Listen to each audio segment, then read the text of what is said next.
and a half of racing we have in store for you right now. Later in the program, of course, it will be the Belmont with a $750,000 purse and $1 million bonus at stake.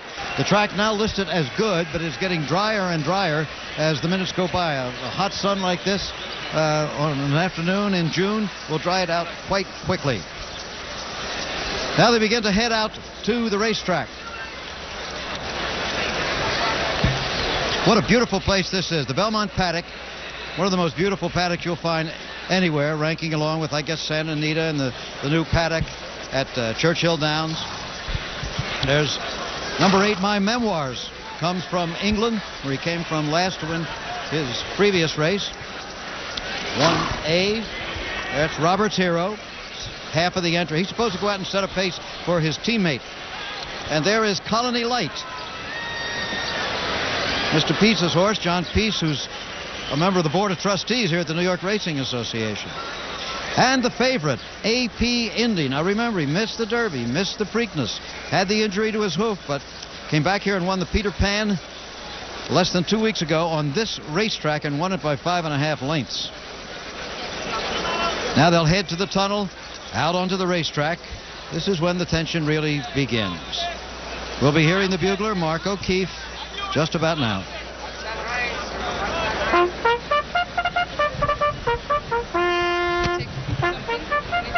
No, I need these.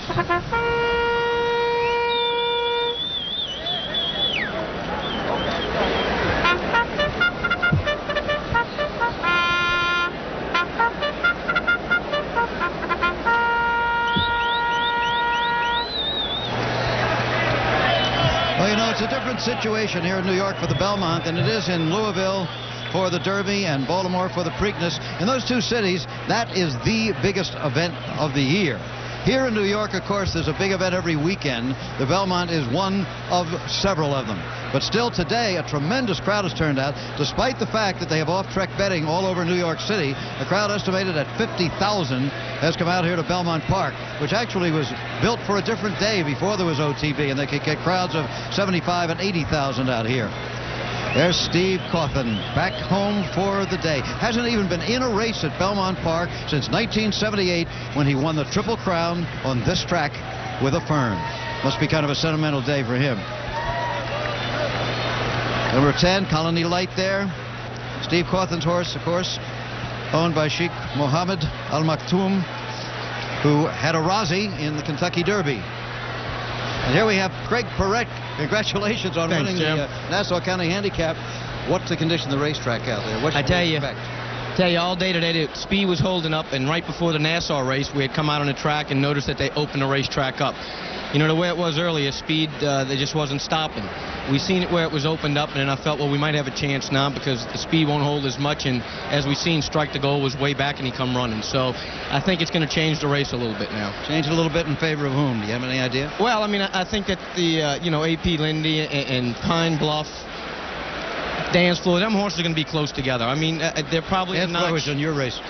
Yes, yes, I've seen him the whole way.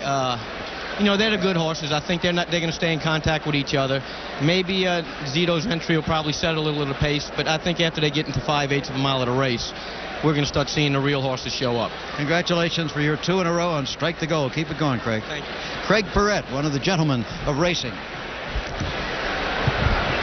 Time now for a good look at the 11 horses running in the Belmont. Remember that the saddlecloth numbers I'll give you do not correspond to the post positions.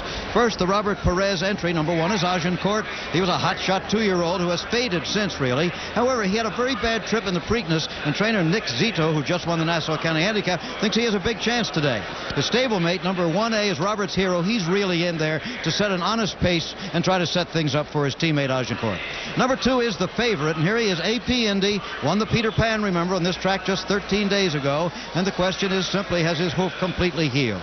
Number 3, the colt from the Little California Fairgrounds, Casual Lives. Should he win and take the $1 million bonus as well? No doubt he'll be one of the big sports stories of 1992, and he could do it. Number 4 is the Preakness winner, Pine Bluff. He raced at Belmont 3 times as a 2-year-old, but never finished better than 3rd here.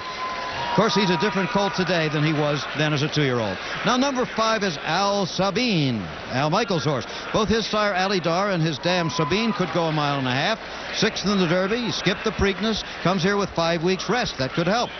Now the long shot, number 6, Jackson Port. He was claimed for $35,000 in January. He's the senior citizens entry. Owner-trainer Murray Garin is 71 years old. Jockey Jean Cruguet is 53.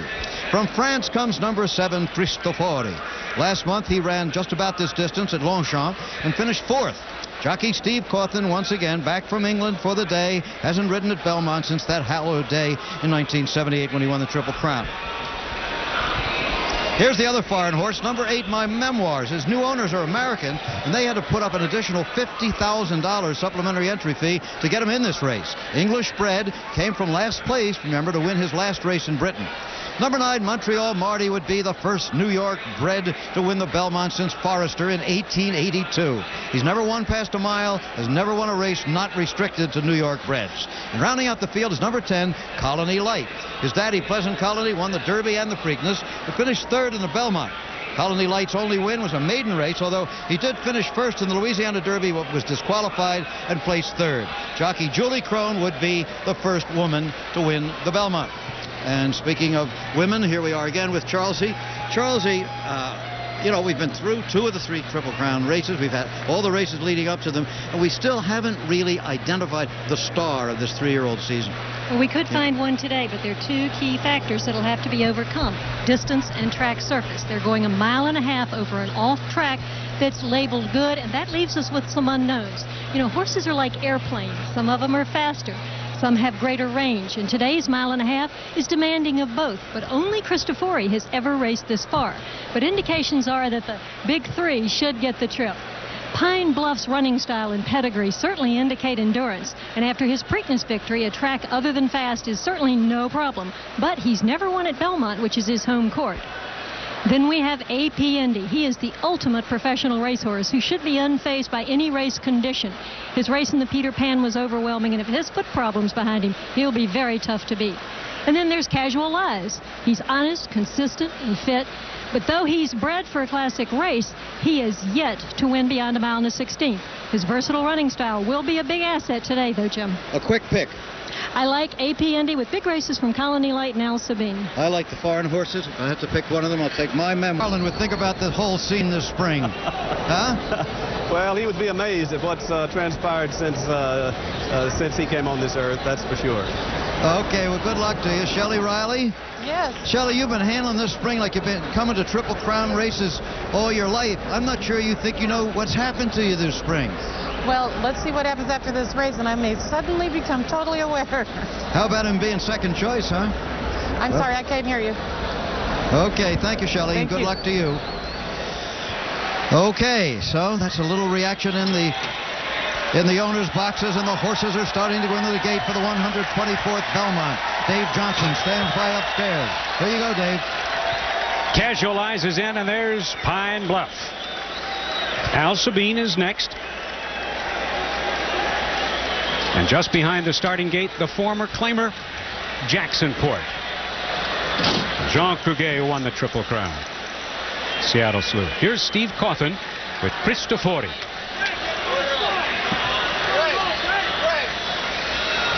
Steve, of course, won the Triple Crown with Affirmed when he was 18 years old.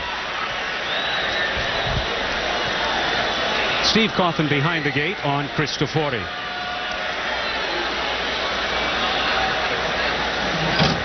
Steve is in. Post positions drawn by Lot. Agincourt, who wears saddlecloth 1, is moving in, and his stablemate Robert's Hero is next in line. These are all 3-year-olds. They all carry 126 pounds. My Memoirs with the red cap, and Jerry Bailey, who won this race last year with Hansel. Montreal Marty, the New York bred, and Julie Crone with Colony Light. 124th Belmont Stakes. We're ready for the start. 1.5 miles. And they're off. And Al Sabine from between horses. Now Casual Lies shows quick early speed. AP Indy along the inside is next. Middle of the track. There goes Agincourt. They go to the clubhouse turn. 3 of them across the track. AP Indy at the rail. Casualized between horses. And Agincourt on the outside caught 3 wide and losing a little ground. My Memoirs up close. Then Pine Bluff alongside in 5th. Al Sabine has been shuffled back into 6th position. On the inside, Cristoforo. Around the turn and racing the backstretch, it's Casualize in front by 3 parts of a length. On the outside, that's Agincourt now charging up to challenge, and Pine Bluff makes a move. On the outside, 3rd, AP Indy with Delahousie content to sit 4th and save ground along the inside. It's 4 lengths farther back. My Memoirs is 5th. On the outside, Al Sabine is 6th. Cristofori on the inside is next. Then comes Montreal Marty, followed on the outside by Colony Light, then Jackson Port, and the trailer is Robert's Hero. They continue down the backstretch. On the outside, it's Agincourt, the only horse in the race wearing mudcocks, leading it by half a length. Casualize, again on the inside, moves to challenge. Those 2 heads apart. A battle on the front end. Agincourt on the outside. Casualize at the rail. And Pine Bluff just sitting off the leaders, racing in 3rd. 2 off the front runner, Agincourt. Then along the outside, it's AP Indy, who has not been asked for his run yet. He's 5th. Cristofori on the inside is next. As they race around the far turn, it's still Casualize with an easy lead with Gary Stevens aboard in front by a head. Agincourt is 2nd. Pine Bluff races 3rd. On the outside, AP Indy is called for action. With his head low, he joins them. 4 of them across the racetrack. My Memoirs racing 5th. And on the inside, Cristofori is next. They straighten away in the stretch, and Pine Bluff takes the lead ahead. On the outside, here comes AP Indy to challenge. They're in the stretch and coming to the 8th pole. AP Indy charges up on the outside. Pine Bluff at the rail. Pine Bluff with a short lead. AP Indy is 2nd. My Memoirs is 3rd. And down the stretch they come. Between horses, AP Indy with a head in front. Pine Bluff battling back. My Memoirs on the outside. AP Indy wins it 3 parts of a length.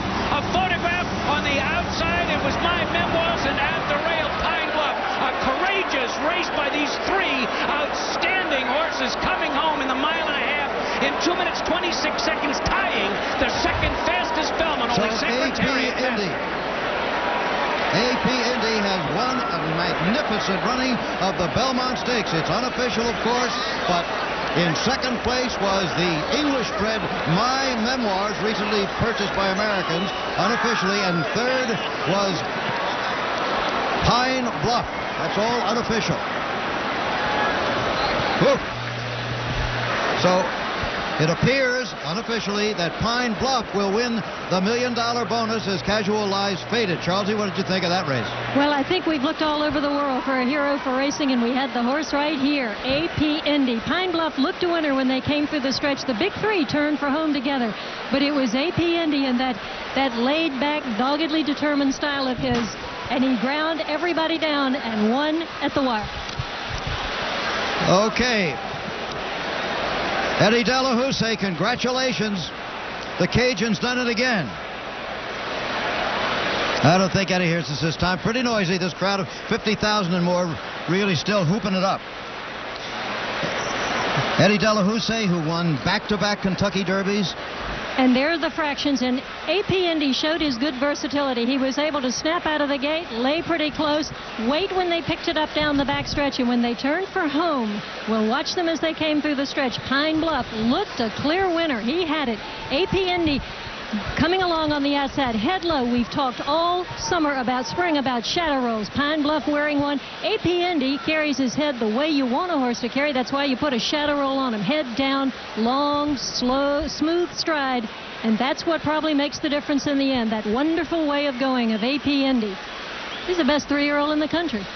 Only 1 narrow loss in his career. 7 straight victories. Prior to coming to the Peter Pan, but now he loves this track, as he wins the Peter Pan 13 days ago, and we're going to isolate on him here. He went off, by the way, at even money. The results are not yet official, but he will pay either $4 or $4.20 as you take us down the stretch, Dave.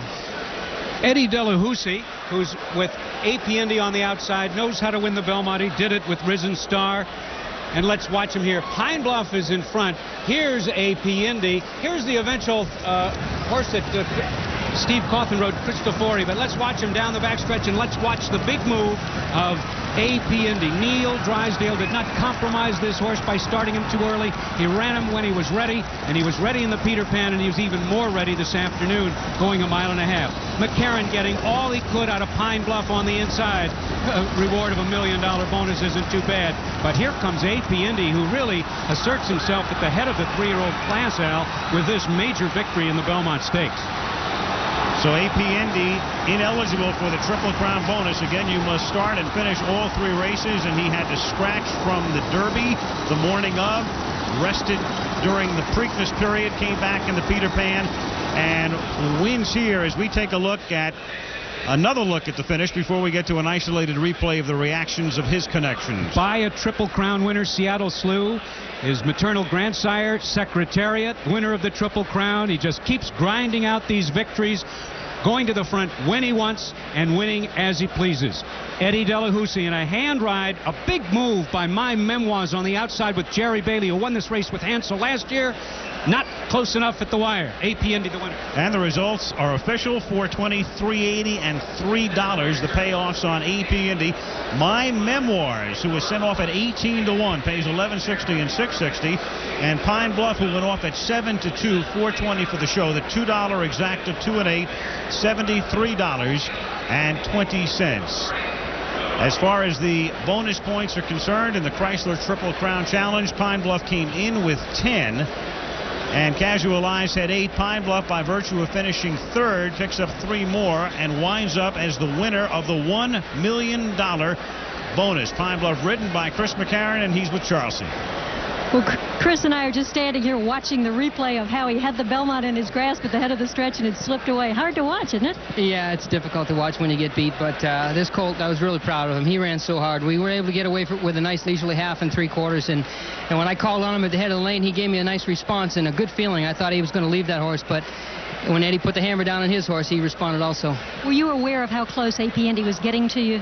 Oh, absolutely. I knew who was right alongside me, and I got to the 3/8 pole over there, and I told Tom I didn't really want to move when I did. You know, it's 1.5 miles, and you want to move as late as you can sometimes, but I saw that colt's white snip on his nose, and I knew who it was, so I said it's time to go. I didn't want him to get the jump on me. And then My Memoirs came up and stole second, too. Yeah, you know, he did. He finished real strong, and Pine Bluff finished very strong also. He just got outrun for second money. Well, it's been a good couple of races for you in Pine Bluff, Chris. Thanks a lot. We'll go back up to Al Michaels.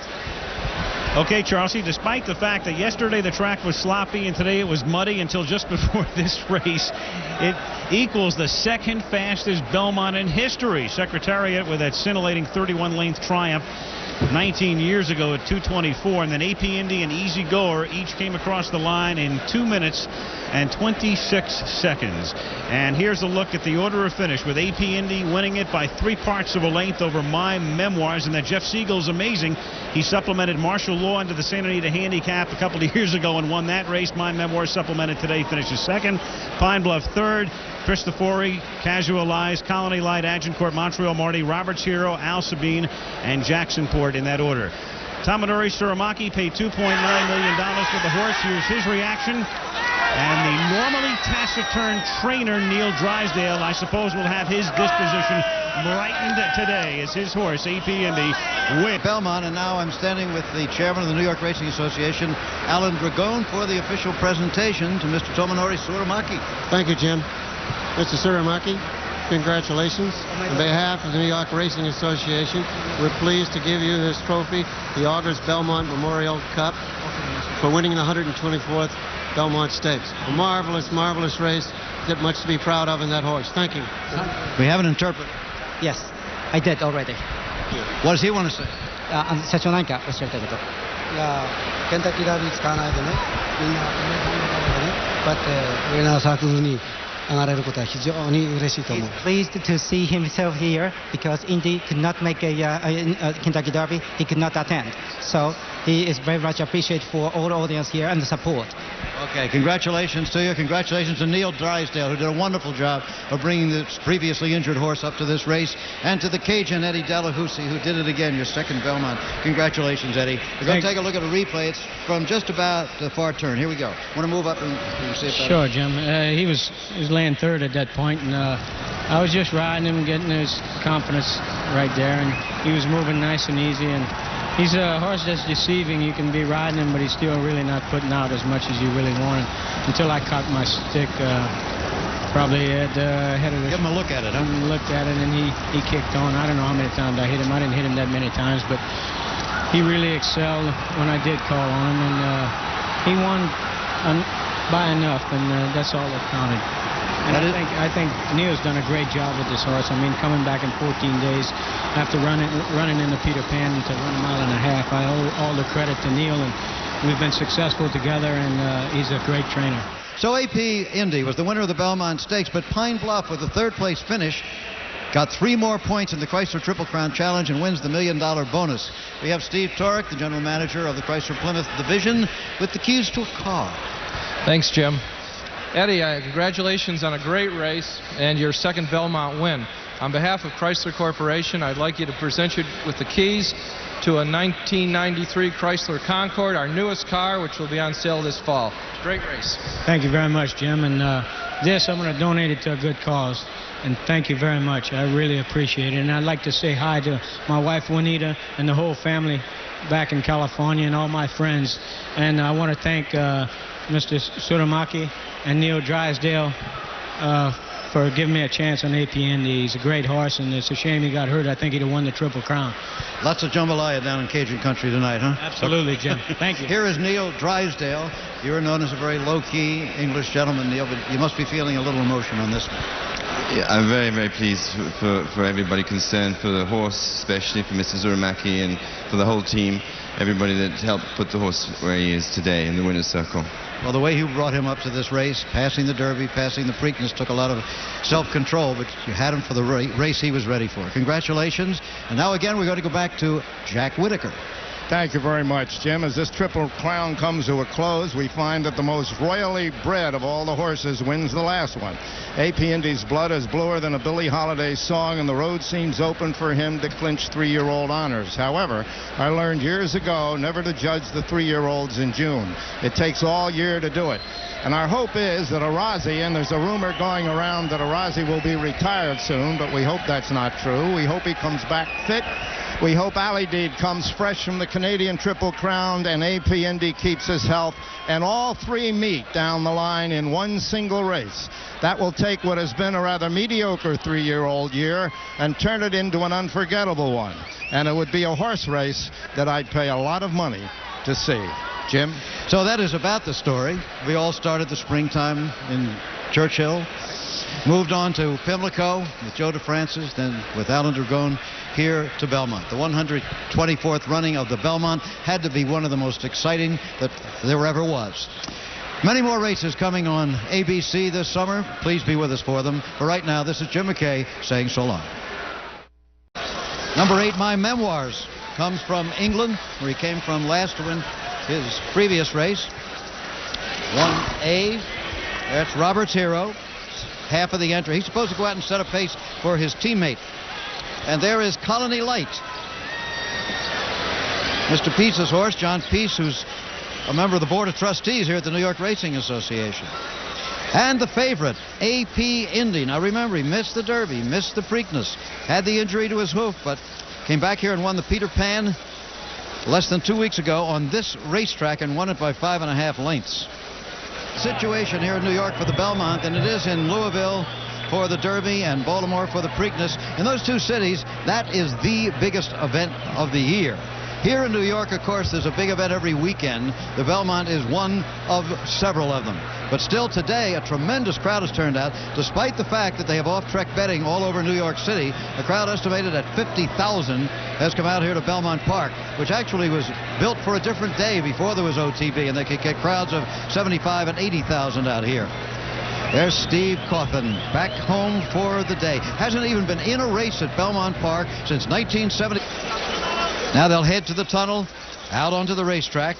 This is when the tension really begins. We'll be hearing the bugler, Mark O'Keefe, just about now.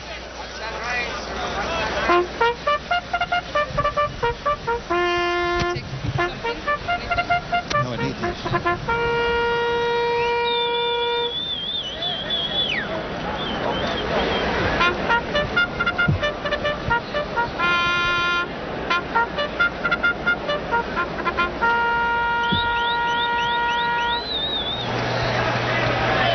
Well, you know, it's a different 8 when he won the Triple Crown on this track with a Fern. Must be kind of a sentimental day for him. Number 10, Colony Light there. Steve Cawthon's horse, of course, owned by Sheikh Mohammed Al Maktoum, who had a Rozzie in the Kentucky Derby. And here we have Craig Perret. Congratulations on winning the Nassau County Handicap. What's the condition of the racetrack out there? What should we expect? Tell you all day today, the speed was holding up, and right before the Nassau race, we had come out on the track and noticed that they opened the racetrack up. You know, the way it was earlier, speed, they just wasn't stopping. We seen it where it was opened up. 1.5 of racing we have in store for you right now. Later in the program, of course, it will be the Belmont with a $750,000 purse and $1 million bonus at stake. The track now listed as good, but it's getting drier and drier as the minutes go by. A hot sun like this on an afternoon in June will dry it out quite quickly. Now they begin to head out to the racetrack. What a beautiful place this is. The Belmont Paddock, one of the most beautiful paddocks you'll find anywhere, ranking along with, I guess, Santa Anita and the new paddock at Churchill Downs. There's